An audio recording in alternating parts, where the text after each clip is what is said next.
Every week, over 6,600 people vacation aboard the world's largest cruise ship.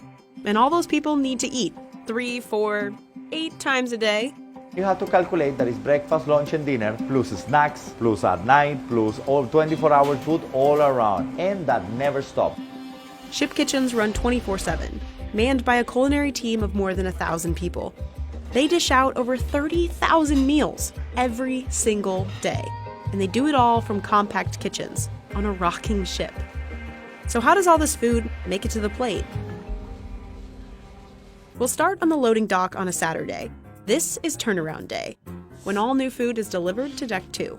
This is basically a place that you would not like to be on turnaround day when we are loading. It's busy, super busy. That's Jarrett. He orders food for the ship's 23 different restaurants. Every week, Jarrett's got a $1 million shopping budget. All of that is just for 7 days of food. Sometimes Jarrett will tweak his orders based on who's coming aboard.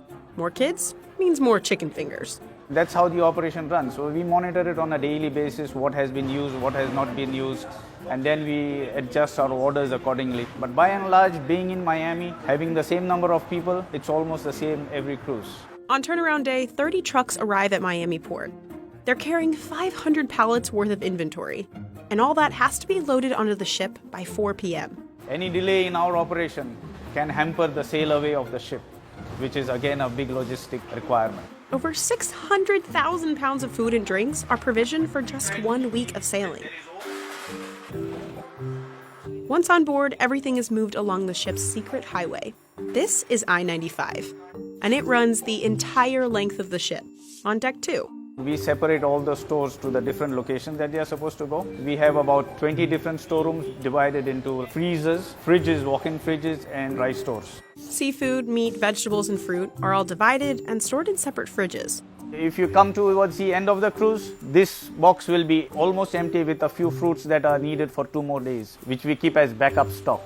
There are also 6 freezers. That's where the 700 pounds of ice cream that'll be eaten each week are stored. Dry goods are stored down on Deck 1. Full of spices, full of chocolate in this storeroom, coffee. It's nice to be in this storeroom. An elevator gets the food downstairs. Jarrett's team checks all of the food for quality control every day. If produce is ripening faster than expected, they try to work it into another meal. For example, overripe broccoli could go into broccoli cheddar soup instead of being tossed. Once inventory is stored, restaurants on upper decks put in food orders with Jarrett. Chefs will come downstairs, pick up their order, and cart it away to be cooked. That's where this guy comes in. Any food on board this beautiful ship, anything you eat it, is my responsibility. Wherever you have beautiful potato fry, it's mine. Rice is mine. Pate is mine. Pastry is mine. Salad, shrimp, wherever you eat it, is my responsibility. Rijo's team of 280 chefs run the kitchens 24/7. Each chef works 10 to 12-hour days. Contracts typically last 4 months without a single day off. Some of the people start working for 8 o'clock in the morning, all the way to 2 o'clock, take a break, come back again 5 o'clock, finish by 9:30. Then another group start working 10 o'clock in the night, all the way to 10 o'clock in the morning. So we cover day and night productions. Chefs on board cook up nearly 100 different menus every week. All the menus are developed at Royal Caribbean's Miami headquarters. And every week, chefs stick to the same rotation of menus, cooking up everything from racks of lamb to hand-rolled sushi. The food has to be diverse to match Symphony of the Sea's international passengers, vacationing at all kinds of price points. We try to please everybody and to make sure that everybody find what you're looking for. All the cooking happens in 36 kitchens, or galleys as they're called on a ship. There are 12 specialty restaurants on board, costing up to $50 a person. And each of those restaurants has its own small galley. In those tight quarters, chefs crank out the same menu every day. At Jamie's Italian, it's fresh pasta. At Hooked, it's over 2,000 oysters, shucked per cruise. But the largest amount of food is reserved for the main dining room, which spans 3 decks and serves up to 6,000 people a night. Eating here is included in your ticket. Before food heads up to the main galleys, it starts in one of the prep kitchens, off I-95. There's a butcher shop. Butcher, good morning. Yes, sir. These are the gentlemen looking after all the meat cuts. The butcher goes through about 15,000 pounds of beef and 9,700 pounds of chicken each week. There's also a veggie cutting room and a fish thawing box. Lobster is the most popular dish in main dining. The ship goes through about 2,100 pounds of lobster tails every week. Finally, the food heads upstairs to the main galley. The ship's biggest kitchen is broken down by categories: desserts, bread, cold food, and hot food. In dessert, chefs whip up cakes, chocolates, and 100 different types of pastries. Over in the bread bakery, they make 40 different kinds of bread from all over the world, all from scratch. But the real hustle comes just before the dinner rush. 6,000 hungry passengers in the main dining room. Remember Rijo? Before dinner prep starts, he has to approve all the dishes. Good afternoon. How are you, Chef? Good. Rijo tries each dish and gives his critiques. We're gonna put a little bit more Pernod, a little bit more Gale, a little bit more herb.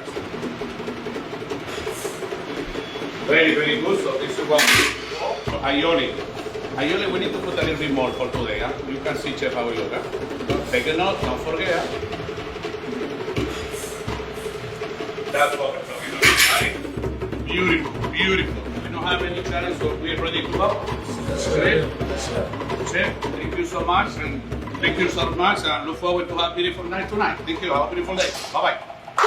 Chefs take his notes and get cooking. Chefs can see a tally of each dish ordered up on screens. The system also keeps track of how much inventory is used. In the cold room, salads and appetizers like carpaccio come together. In the hot room, chefs dish out soups, sauces, sides, and mains.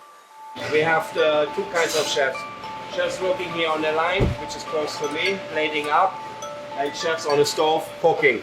So everything we do is in batch cooking. So basically, we grill a steak there, we pass it over to the pass.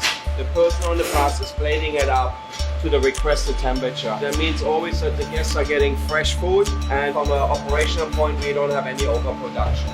Finally, waiters deliver those dishes to hungry passengers out in main dining. Between the chefs, inventory crew, waiters, and dishwashers, it takes a team of 1,085 people to keep this massive operation going. Together, they cook nearly 11 million meals each year, and they're doing it all on a moving ship. The ship is rocking, then all the equipment is built to the ship rocking. Then in whatever moment, maybe the ship move, somebody don't put one brake in one trolley, and you see the trolley flying away. And happen. That's why all the cooks always be the attention with that. But if crew members are doing their job right, passengers won't even know any of it's happening. They'll just get back to eating their 8th meal of the day.